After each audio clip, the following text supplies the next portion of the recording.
So, welcome everyone. I'm Alexander Mihalcea, and today we have one of the industry leaders, Mark Bamford, CEO and founder of Viktrs. Welcome, Mark. How are you doing today? Yeah, no, very well, thank you. It's a real pleasure to be here. Awesome, and I'm excited to have you on the podcast today, and I'm sure you're going to be of great value for the audience. Now, before we dive in, could you give us a quick overview of what Viktrs does? Yeah, so Victors were in the video game. The business was actually inspired by creating like the next generation of MTV, if you will, or a better version of YouTube, I guess. It was the original idea. And what we've basically done is moved away from the advertising model, which we see as being problematic for content creators because they need millions of views, to a place where actually a single view can create value, like small numbers of views can create value. And so what we did is we actually said, well, actually, when people are watching video, they're always curious about all the things in the video. You know, what's Yeah, that? Where's that? Oh, it's a great idea. Or there's a book that's referenced or a project that we're talking about to connect the people directly and seamlessly with the things that they might be curious about. This could be products, places, people, events, inspirations, charities, whatever those things may be. And so essentially focusing on creating value from the video itself, which is kind of the opposite of what YouTube does and the other right. guys do. They're about advertising around the video. So this is what we did. And I think at the core of where we've got to with the business is that while the consumer experience is quite cool because it's much more engaged, there's much more discovery, we're measuring what people are interacting with. So actually, we've worked out a much, much better way of assessing what the ROI of a video might be, because Yeah. we can actually measure in a much more granular way which products and brands and ideas and things the audience are actually engaging with, discovering, and then maybe buying or Yeah, yeah, purchasing or donating or teaching themselves something about something they've just heard. So this is what we did. Essentially, I guess one way we summarize this, we've worked out a way of solving human curiosity within the context of a video. When someone's leaning in and they're curious about something, we're solving that problem, but then also we're measuring how that creates insights for a video as well. We're measuring this engagement in a much more advanced way than a traditional. Oh, it had 1,000 views. This many people stayed for so long and dropped off. So yeah. for us, it's much more about what's going on inside the video. Okay, that's really fascinating. And for example, what was your background before starting this venture? Um, so my background, I think actually my background as a dyslexic person actually is quite important because I've always felt that I was thinking outside the box when I was in a corporate job, which I'll Yeah, come back to in a second. Always thinking about better ways of solving things. And I think dyslexia, I don't think I've ever answered this question in this way. But I think certainly that's something that is a kind of secret strength or superpower, I think. If directed in the right way. It could be yeah, negative as well, but um, but I think my background personally, I've got about 30 years worth of working, mostly overseas. And while actually just working overseas is just something many people do these days, I think it is important to say that when you grow up and have experiences in different cultures, in different locations, you create a much more dynamic sense of maybe of common sense of actually being able to adapt to different scenarios. So, growing up and living overseas in my background has always been one thing, but my career, 30 years, 10 years in mobile phone technology infrastructure in China, 10 years in consulting in the Middle East and Australia for PwC and some other big consulting firms. And then the last 10 years, really taking all of that experience and putting it into yeah. initially my own consulting startup thing. And then, since 2020, Viktrs as a kind of the first major thing that I've done on my own as a founder. I've been involved in other startups as founder, but a co-founder, but not Victor's is my Yeah, first. yeah, It's my first baby until Dolly, my daughter, arrived a few months ago. So that's she's my more important baby now. right. But for example, looking back, what would you wish you've done differently in those early days when you're founding the company, your first baby? uh, I think in life, doing something as a sole founder is very hard. Um, I know that I was talking to someone else who had a co-founder and they had problems and they split up and it caused problems. But Yeah. actually, to be honest, I don't think I ever would have done this on my own. I wouldn't repeat that experience. I'm actually right now considering like, should I just go and find you know the next CEO of the business now? Because in 1 or 2 years' time, that person would be the person that might be running the business, not me. Um, so this is probably the single thing I probably would have done differently on the business side. I think as well the one thing I would have changed is on the sort of technology roadmap side of things or strategy side of things. We initially raised enough capital to build the concept of what we've done at Viktrs and really focus on, does the technology work? Do users actually interact with our tools or our interface? And can we measure value? So we didn't focus on monetization. We focused on raising money to build the boxes, to make the solution work, and get validation through data. The world has changed in the last 4 or 5 years, where while validation of data and things like that is useful, money, revenue is potentially more useful. And I think for us, the thing I would have changed is we would have focused much more on actually raising more capital to begin with than we did, so that we could also, once we'd built it, validated it, move straight away to monetization and scale. So the mistake was we only raised enough money just to build it and test it and validate it. We didn't build enough money to, monetize it, PR it, market it, advertise it, build a sales team, drive revenue. We didn't do that originally. So that's probably a strategic error, I would say, that I would have, in hindsight, probably have changed. Okay, interesting. But let's dive deeper. So, for example, how are you generating 150 times more revenue per view than YouTube? Yeah. So this is, as you just quoted one of my own facts right back to me. There's two really key things we're doing here. One is creating more revenue per view than YouTube, measuring that. And I will stress that because we've just talked about monetization. Yeah. So applying some very industry standard, uncontroversial metrics around what a click is worth and this kind of stuff, we can estimate that at least we'll hit this target of 150 times more. We have one live video, one live project I was showing someone yesterday. This is measuring over $1 per view. And actually, this artist will probably make more money from 1,000 views than they will from 1 million views on YouTube, right? Because you've got to remember as well with YouTube, you've got to spend money on YouTube, on the algorithm and on marketing tools to promote Yeah. your video to get the views. So actually that artist is, negative $3,000 because they've spent that to acquire 1.5 million views. Yeah. Yet on their own website, which is where our video sits, the engagement is much deeper, and we're measuring almost $1 per view, and it's had so far 1,000 views. So actually, they're significantly up, much more than the 150 you mentioned, more like 1,000.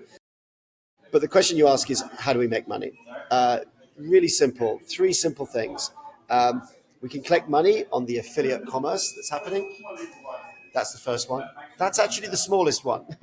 The second one is we can monetize the clicks that we're generating. Our click-through rate in our videos that give us this number, our Yeah. average is about 23%.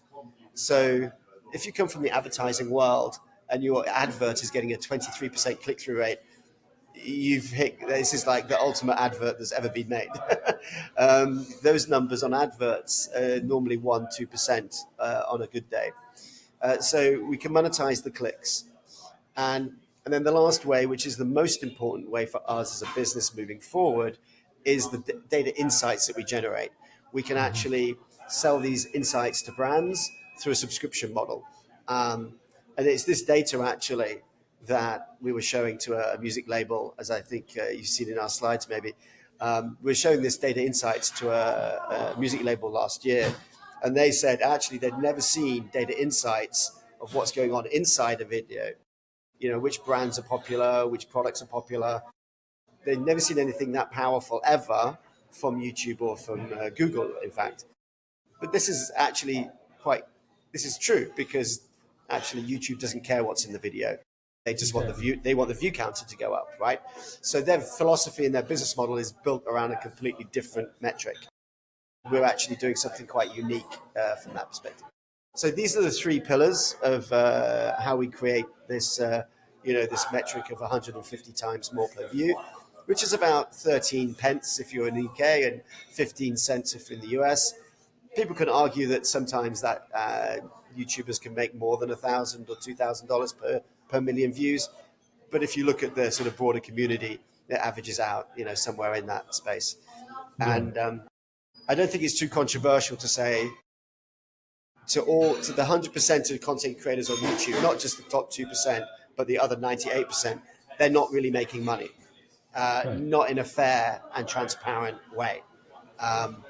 So that's really what we're looking to solve. Yeah. Okay. Interesting. Very interesting. But for example, could you explain how Viktrs enables natural curiosity-driven engagement? Yeah. So without getting the interface up and showing you, what basically we do is we play the video on a mobile. It's actually, if I was to explain just the user experience on a desktop. You watch the video, and then on the left-hand side, we have a carousel that is actually time-stamped and linked to everything that's in the video. So actually, as the video progresses, new products are appearing, new places appearing. Anything you're seeing in the flow of the video appears on the right-hand side.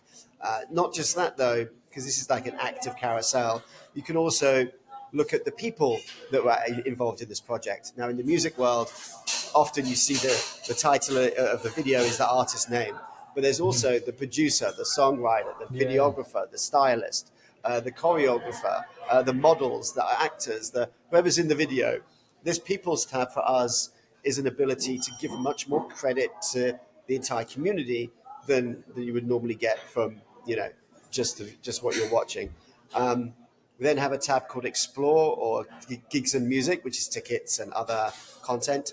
And then we have a tab which is called Inspirations, which is really about storytelling, what inspired the song, the video, the artistry, the choreography, all the way through to, a lot of artists sing about things that mean something in their hearts. And quite often we have like the same video I was referring to earlier. That artist is actually bipolar. Now, he doesn't necessarily want to speak about his bipolar condition to his fans, but he is pointing his fans towards a mental health charity that he believes in and asking his fans like, hey, I like this charity, go and donate to it if you can. So everything for us, all these four tabs encompass what we would say as being curiosity. And this kind of way of segmenting curiosity into these buckets, this applies to any video. Now, we started with music videos, but as you know, we have a cooking client at the moment. So we just license our software to them and share the revenue. And they keep the revenue that they generate.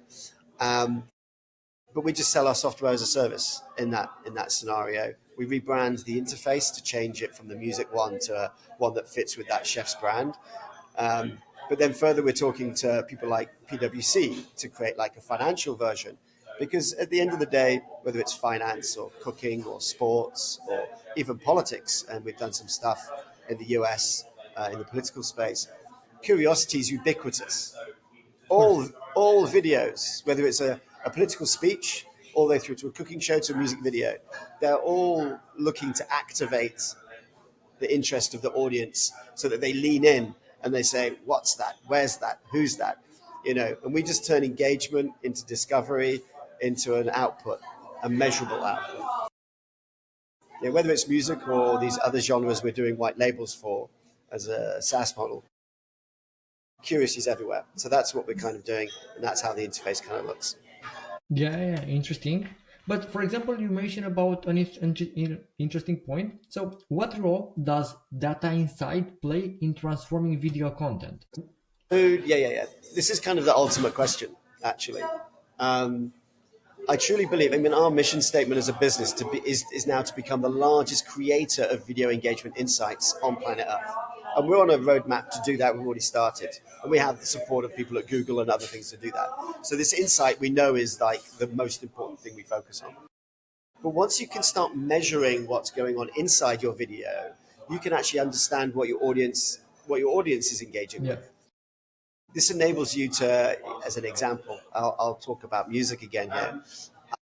If an artist knows that 86% of the audience were interested in his guitar, that 62% clicked on it once, that 38% were sent through to Music Gear's website, like the product page, and that 2.1% of the people that went there bought something in the shop or bought a guitar.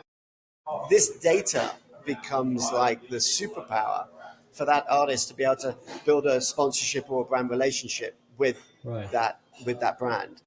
This kind of conversation around ROI or yield is much more powerful and interesting in our view to a brand or a retailer or commercial partner than just to say, "Hey, give us your guitar." Oh my God, my video had 1 million views. So what? Well, we didn't sell any guitars. We didn't see any traffic increase on our website. We haven't had any. You're telling me that, but you're not giving me any metrics to prove that the sponsorship I gave you has created yield. So this for us, these insights, and it is important to stress these are insights. We're not selling people's personal data. These are insights that we monetize through dashboards and things like that under a subscription model. So this is really the insights that can transform how video is measured. But once you measure it differently, you can monetize it differently. Of course. You can create brand sponsorships in a different way. And we're looking to do some things to automate even the brand sponsorship deals for artists by combining their data with access to a database of deals for brands, so that artists can actually do brand deals effectively on our platform without even having to talk to the brand. So this is kind of the next step for us, where we sort of start taking AI and plugging AI into our back end of the business. We hate the idea of an AI being creative. I don't want an AI to make a music video. I don't want an AI to make a song. There are plenty of human beings on planet Earth that are awesomely creative, but just do not get the commercial support and reward that they need and that is fair. So we focus on using AI on our systems, like behind our firewall, so to say, internally, to help drive scale, commercialization, and deliver more yield to the artists in terms of money in their pocket or data to empower them. So this is once I mention AI, I have to stress this point, because a lot of the conversation around AI is, oh, I can take a photograph and change it and move it. This is getting into the artistry. Like we have all the. I was speaking to a big advertising executive yesterday that quit her job because the advertising agency wanted to focus on AI influencers, and then she's like, "I'm done. This is not the future for her or for us." I think we prefer to help the humans first. Yeah. Okay, interesting. And because you mentioned this about the music, so how did you transform from music videos to a broader content applications? Well, I think the core center of that is really curiosity, which is like all video is made for curiosity. I think we have videos of music artists, and we did a live project in the US election last cycle.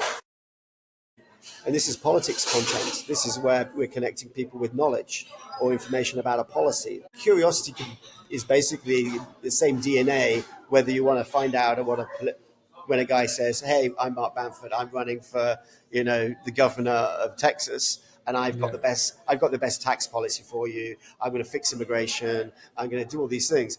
I'm curious about when you say that. I might believe you, but it's even better in that moment if I can educate the audience and say, well, actually, this is the tax policy, and you can read about it and educate yourself. So this is actually creating a very different use case of our technology.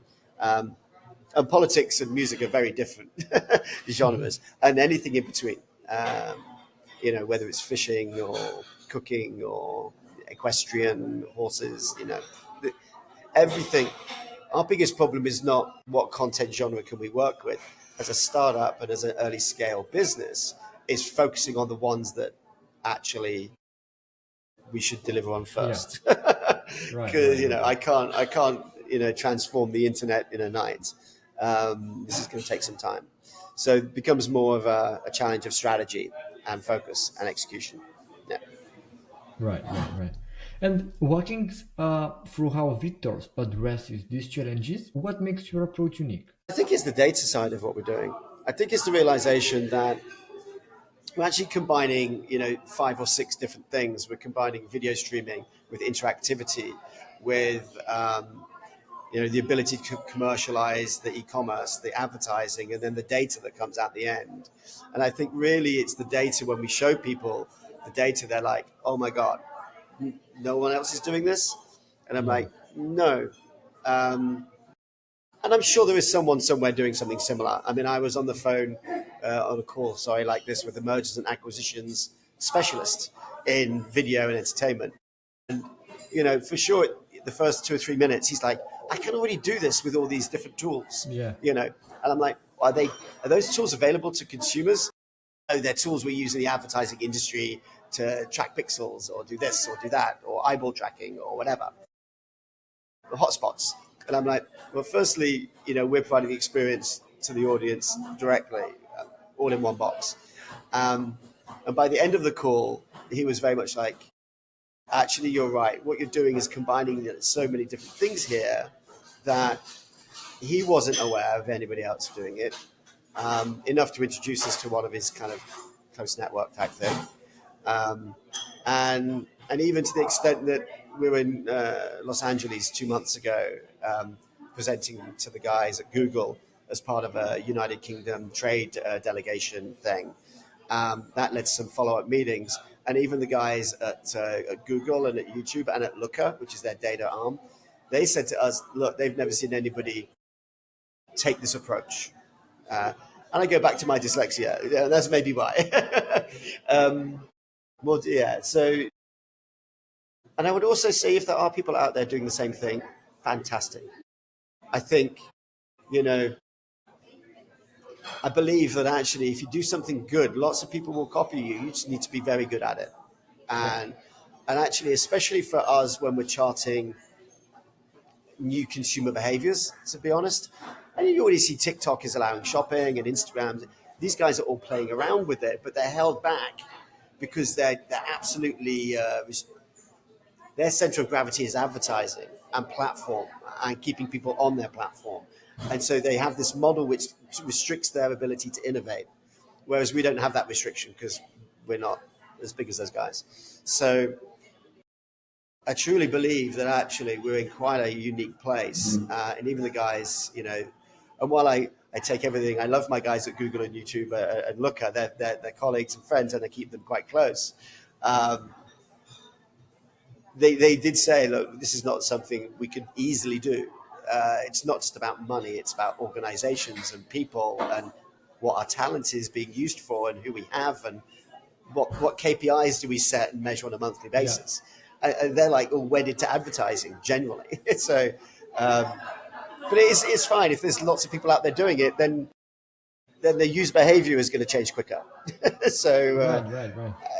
I don't want to be doing this on my own. I'd rather be doing this, as part of a group of companies that are all kind of playing in the same sandbox. And I think, but but it's a quite an obvious thing we're doing. I think the technicality is how we do it and the method that we've kind of developed to do this.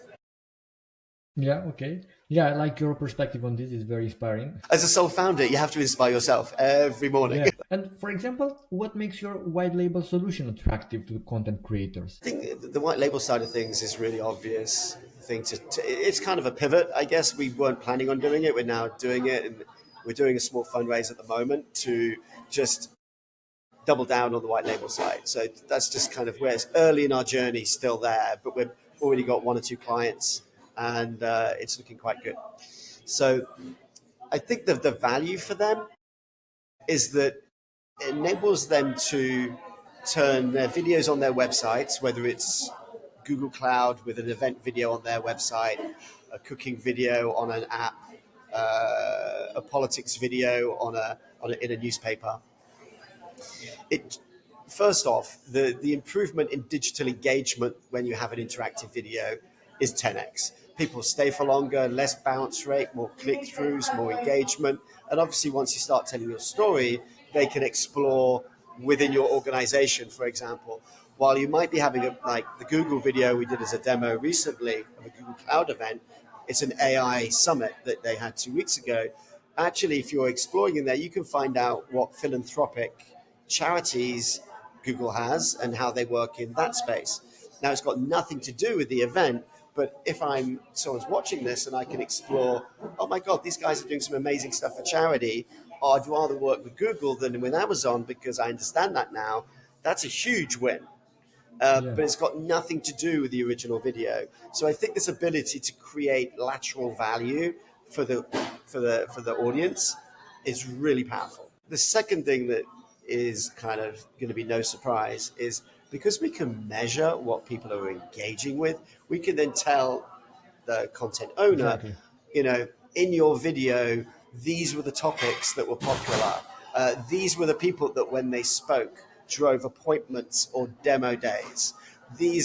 So actually this ability to understand what the audience is finding engaging to the point of, well, discovering, to then engaging, to then delivering an outcome like downloading the app, subscribing to Google credits, finding out where the next AI event is, actually finding out about one of the charities that Google is working with that you love and being able to donate to it. This is creating huge stickiness beyond a passive view, where someone's sitting there going, listening to the video and kind of like maybe Yeah, zoning out. So these two things, the consumer experience, which becomes much richer and much more engaging, but the ability to measure that so that the next video you make or how you market that video, because you got more engagement in India on that topic than like topic number 6 in the event was popular in India, but topic number 2 was the one that was trending in Miami. This is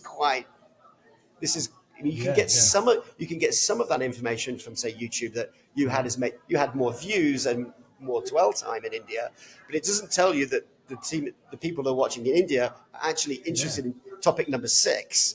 There are ways of doing that with hotspots and other things, but we kind of just put it all together. Yeah. Right, right. It's very precise. Yes. Yeah, yeah. And this leads me to the next question, which is how are you helping creators build sustainable business models? I mean, this actually was our original kind of mission statement until we kind of really focused, at least for investors, on the data side of things. Our original mission statement was to create a much richer and fairer, economy for music creators, so they can build sustainable careers. It comes back to one of your early questions. If you can empower content creators with data to enable then deals, so they can do 10 brand deals for themselves without having to meet a brand by using the power of our data, that is landscape changing. That is transformative. Let alone the fact that actually, if we collect money on this, we're sending it to them. So for me, our holy grail kind of target KPI is 15 cents per view into the artist's pocket. If they can earn more, they can. If they can earn more, and they have the data then to 10x Yeah, that. That's kind of the key thing. And I think for us in the music video space, but this is a more broad statement, we want to turn video from being a marketing tool that's used for reach, which is kind of what you make a video, you stick it on YouTube, you promote it, it's reach. That's awareness. still Yeah, fine. That's still fine. Keep doing that. We don't stop any of our, we encourage them to do that, because it's good. But if you can actually then also build a sustainable economy around making money from views, and creating data that enables you to do brand deals to fuel that, a simple thing happens. Videos move from being a marketing cost to becoming a rich revenue stream and a rich source of insights and data that can inform your strategy of how you market your company or yeah, yourself, full stop. So this is kind of the way we view it. yeah, yeah, yeah. It's very, very interesting. And now, looking at the broader industry, how does removing advertising change content creation? Wow. Um, as soon as you, well, it's a really good question. Very I think technical, right? there's a couple of ways of looking at this. Um, the advertising model is about keeping people on platform, about more swiping, more addiction to content. Um, the shorter the video, the more gaps there are to advertise, the more times they can change the advert because videos are getting, you can sell twice as many adverts in in two 10-second slots than you can in Yeah, one 20-second slot. That's just maths, right? right. So they're encouraged to go, the more swiping, the shorter the video, the more ads they can serve and more data they can create to programmatically push adverts using algorithms. This for me is the mega view model that is currently out there. Um, I see social problems in that of addiction and harmful content going online and then having to be identified and removed by those platforms, and they invest heavily in that. My view on this is as soon as you get rid of the advertising model, the need to have mega views, and create a model where actually a single view can create value, you change the entire paradigm of the platform of your business. We don't need millions of videos to be uploaded every day. That's that model, that mega view, Yeah, mega upload model, which means that harmful content is going online before it's checked, is because it needs to go online because the whole model is as much video, as many views, serve as many ads as possible. You get rid of that advertising model, suddenly you can slow everything down and start saying really powerful things to our content partners. Hey, when using our technology, we won't go live with any content until it's been checked by someone to see if it's appropriate and not harmful and not dangerous. So actually, by actually not being wedded to the advertising model, you can have this quality over quantity approach. yep, You can yep. slow everything down a bit because quality is more important than quantity. And this means you can stop harmful content going online. This is a key value for our business in the mid to long term, especially. Yeah. So I see the advertising model, once you get rid of it, this can be an improvement. The other side of things, of course, is advertising is getting cheaper generally over the last 10 years. And so this just means people need to get more views to earn the same amount of money. We're like, well, again, you can keep doing that, or you can move to a place where you can get 1,000 people, let's say 1,000 of your 1% of your 100,000 following on Instagram. If you can get 1,000 of those to your website or to a magazine article where they're consuming it there, you can generate much more revenue from that and much more data from that. Um, and that for me is just really the key here, is to really kind of provide an alternative to the advertising model, both from an ethics and values perspective, but from an economic reward and transparency and data insights enrichment perspective as well. Yeah, yeah, I see now. So you need at least 1 hour to talk about the unique approach of the company because it has a lot of them. It's a great thing, but it's a problem. We have a lot of Yeah, we've been looking at this problem like a Rubik's cube from very many angles. Okay, so and it is complex, and this does give us defensibility. I mean, yeah, my conversation with the M&A guy this week was, this is all working together now. I'm like, yeah, we need to scale it, but it's working. exactly, Um, exactly.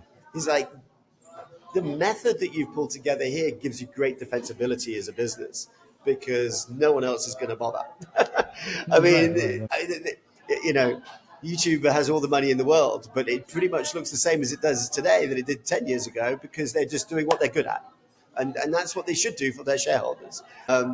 So, so for us, we just see great opportunity in what we're doing as well. And yeah, it looks like you're ahead of the curve in many ways, which makes me curious about your growth plans. So, how are you looking to grow for the next year? Yeah. So we got two business models as we've kind of established. But just to be clear, we have we can relicense our software to cooking shows, accountants, any kind of content. That's a SaaS model. This is going to be kind of like I would say just the foundation of just ongoing revenue coming into the business to build a healthy pipeline. That is one part of the business. The second part, which is the big data side of things, is really where we look at music and independent content creators, and we have this big data model. So we have these two. In terms of the roadmap for the business, we look to build these both at the same time, so it gives us a bit of a balanced risk to, how we grow, which is good. We always like to have more than one or two revenue streams, right? And we always love a regular SaaS revenue stream. This is quite a nice. I have one contract negotiation going on already with a client we've had for just 6 months. They want to extend their 12-month contract to a 36-month contract. So this is a nice problem to have. But your question was, how are we going to scale? So I'm going to focus on the big data side of things here because we're doing a fundraise right now, looking to raise 2 million. That 2 million very simply will be used to add in some AI agent or AI capability within the business to help us scale and automate some of our process. That's going to take about 6 months once we've got the money we need. Then we've got our partners in the music space like Sony, United Masters, BPI. There's a bunch of them in the. If you're not in the music world, you may not recognize all of those names, but these are people that have said, "Hey, we want to help you grow because we love your purpose, right? Yeah. Which is to reward artists." A lot of those companies, it's written in their mission statement, so it's kind of you just got to find the right partners to work with. Right. But essentially, at that point, all we do is we onboard around 200 to 300 music content creators, probably independent content creators, which is not that many. From those guys, we want to, in the next 12 months or thereabouts, have about 700 or 800 music videos that we have enabled. Again, this is not huge numbers, but what that small amount of content creators and videos creates is a goal of 50 million views. Mm-hmm. And again, 50 million views from 700 music videos shouldn't be that hard. But the really sexy thing that I think is really important to get to is by measuring all the interactions that we're seeing inside of those 50 million views, we're generating around 1 billion data points. Yeah. This would actually make us one of the largest creators of video engagement data on. Right. We could produce models where we monetize that data through dashboards and sell it to brands. We could do a deal with one of the big AI companies and teach it to their Gen AI. So actually just pay me a fee and I'll feed you the data. That's quite a nice model. And so this for us is really the future, is getting to this 1 billion data point kind of goal in the next 12 to 24 months. And really that's what this $2 million raise is all about. And we've got a roadmap to get there, partners, onboard artists, get views, collect data, 1 billion views. And of course, we want an average of yield of 15 cents per view going into the artist's pocket for those 50 million views as well. I mean, for us, and I don't get too much pushback on this, if I've got hundreds of artists with hundreds of videos and I've got billions of data points that provide evidence, and I'm delivering 15 cents into an artist's pocket, myself, my investors, and my team, we can get on our plane, go to New York, demand the front cover of Billboard magazine, and say, here you go. We've proven there is a better model than it's an alternative to the marketing cost of the way it's currently done. Music videos can make money, and they can create data, and they can create awesome experiences for audiences. And here's 1 billion points to prove it, and here's the financial performance of that to prove it as well. Then you do another round, but the value of the business is 10x at this point. So then you're doing a serious round of like maybe 20, 30, 40 million. And then the business really super scales because you've got everything in place at that point. All the AI in the back end, all the brands are on board, the ecosystem's working at that point. And then scale becomes a matter of just going out and onboarding Universal Music, Warner, Sony, the big guys, because it's exactly the same tech. There is no difference. I can take Taylor Swift's latest music video and enable it in an hour in the same way as I can the smallest country music artist that we have on our platform right now. It's the same tech, same process. All the architecture behind it is enterprise grade, so the scaling isn't a problem. Um, it's just a matter of getting through the lawyers. I mean, in many ways, this next period of getting to 1 billion data points and that monetary thing, it's all about building fear of missing out, of FOMO, with the bigger players, the more institutional players in the ecosystem. But the model that works for a small independent artist will work for a big artist. The main difference is you've got different rights and legal challenges in the music industry for signed artists. Which is a problem that many other people are working on as well. Some great people out there working on solving the music rights issues. But normally it's the lawyers that slow things down, not the technology. That would be my tip actually to any scaling business. Get your commercial model right, create leverage so you don't have to bend your knee to the will of your client's lawyers. That you come with power and with a proposition that they like, oh wow, this is amazing, where do I sign? And you can say to them, you could leave your expensive lawyer on the 48th floor of his building because this is non-negotiable how this works. Right. That's the kind of the powerful position we'd like to get to. I think if people in the music industry, like labels, heard me say that, they say that's completely irrational and not sane. They're probably right, but it doesn't mean I shouldn't try to achieve that, at least as my gold standard, right? And I don't have to work at Viktrs at this point in 2 years' time. Excuse the dog in the background if you can hear that. We don't have to work with everybody on the planet. I think by then there'll be a competitor out there doing something similar, either in music or in motorsport or in something else. Video is like, I don't know what the latest figure is, but video is like 80% of the internet or something. There's plenty to go at. And I'm only looking at the English-speaking stuff, let alone K-pop and Bollywood and whatever's going on in Brazil. It's all out there to be had. And I think it's really important to kind of keep our eyes on the prize and just get on with our day jobs and grow this business as best we can.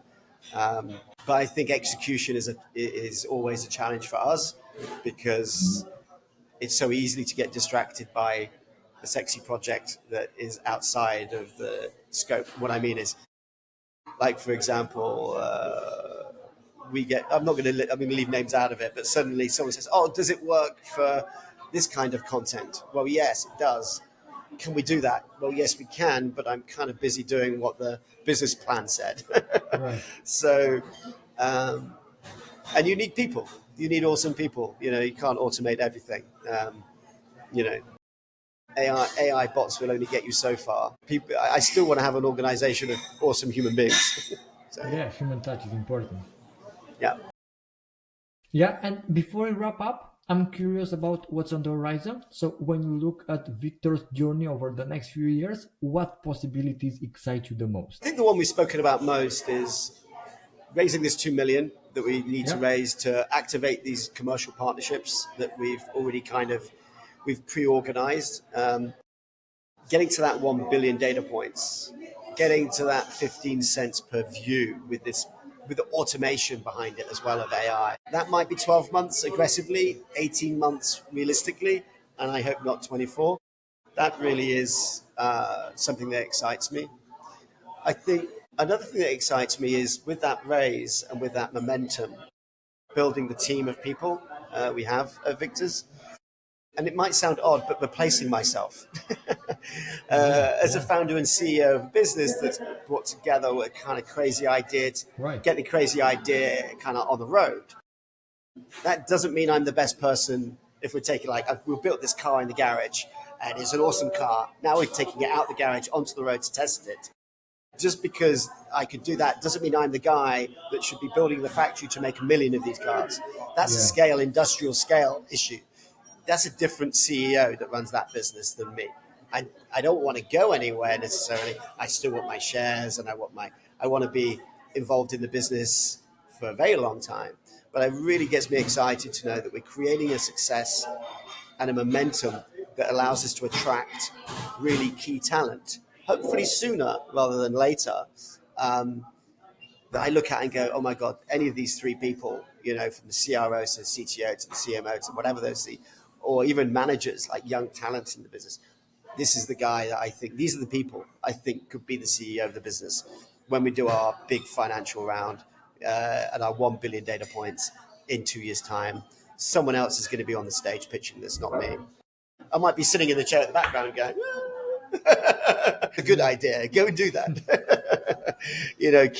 Be the keeper of the flame, I think, is a term that we use when we're kind of talking about values and about culture and about strategy of having a really strong North Star and not being distracted by someone saying, hey, you should collect everybody's personal data and sell it like the advertising guys do. No, we don't need to do that. We can stay on the good side of data privacy. And if we focus on that, we can build $1 billion business really effectively. We don't need to hoover up every single penny just because it's there. And it takes great strength, actually, and leadership, I think. I don't know if I've got, we should see, to say no to those opportunities. But that's a collective effort from a team with a strong culture, with a strong North Star. And interesting to just reflect on that point I made earlier. The lady I spoke to yesterday that left the ad agency, she's left on a matter of principle. She's quit a senior job at the biggest ad agency on the planet because she just doesn't believe that that's something for her. Yeah. That for me, that strength of conviction, and I think correct, that aligns with my own beliefs, of course. I mean, Right. it doesn't mean that AI avatars are necessarily bad. There's plenty of people out there, that have got good businesses doing that, and good luck to them. Absolutely. I just choose not to do that. But I'll certainly respect them for trying, and they may make more money faster than me, which is fine again. But this is kind of the thing that really excites me, getting to that 1 billion data points and having someone else that can take it to the next stage. Yeah. So I can actually, what does excite me? In 3 years, I have an 18-month-old daughter now, that when she's 4 years old or 3 or 4 years old, I can spend all the time in the world with her. Yeah. Right. That's what excites me. Yeah, amazing horizon. Yeah. Yeah. And for listeners who want to learn more or potentially work with Viktrs, what's the best way to get in touch? Yeah, so obviously we have our website where you can go there. My email address is mark@viktrs.com, spelt that way, Viktrs. Just to finish on that, so you can remember the URL. The name of our company is based after the first ever music video that was on MTV, which was video killed the radio star. And like any founder, the domain name .com was available, so we got it. So certainly, please reach out to me at mark@viktrs.com or .co, actually, one of those two. And then obviously, you can contact me via LinkedIn, is obviously another way of doing that. Or via yourselves. I'm happy for people to contact me if they've got questions or curiosities. Or if they think I'm completely insane, I've got it all completely wrong, and I shouldn't do this, I probably need to listen to those people more. There's not enough of those people around. There's too many people giving me compliments and the team compliments about what we do. But I would give some advice, especially to English or British startups. English people or British people tend to be quite polite. Americans are a bit more direct. Germans are a bit more direct. They can be a bit more brutal with the truth. You want more of that. You don't want everybody telling you in the UK like we do, oh, it's an amazing business, good luck with that, oh, you're going to be a unicorn. They're just being polite because they don't want to offend you. So actually, it can be quite dangerous to believe all the hype. So if anybody thinks we've got it wrong, I'd love to hear from them as well, probably in more measure, because it's more valuable to keep us on track than compliments. But I still like compliments. Anyway, so that's it. Yeah, perfect. Thanks for joining me today, Mark, and for this amazing podcast session. And for anyone listening, make sure to check out Viktrs' socials below in the description, because this episode was packed with value, and I can wait to see what you build next. Thank you very much. Great. See you in the next episode then. Cheers for now. Bye.